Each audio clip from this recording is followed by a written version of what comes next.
All I can say is that the government is keen to make sure that the Overseas Investment Office fully understands the judgment from Justice Miller, because it's critically important that not only do they, as being the Overseas Investment Office, understand the new interpretation of that law, but that the ministers that are asked to approve or decline that application fully understand the law.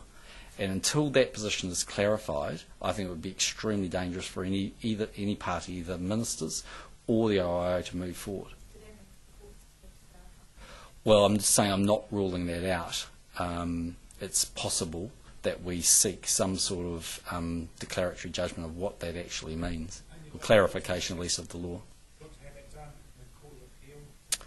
I'm just saying I'm not ruling it out. I've asked for for some advice on what the best course going forward is. All I can say is, unless people have confidence in what that ruling means, I'm not opposed to. I'm not making a case that the ruling is wrong or right. I'm just simply saying the critical factor now is understanding it.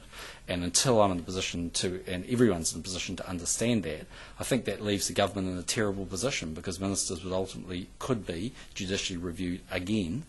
And no one wants to be in that position. There are still two more avenues in the courts, aren't there? There are. So surely that would create uncertainty by leaving those options open. That would take years. Well, it may or may not. I mean, we may be able to get clarity on what the judgment means. I haven't seen a legal opinion based on what their current understanding is, but I've certainly asked for advice on what we think the ruling is. When do you expect to get that? Don't know. So we're not going to get a decision outside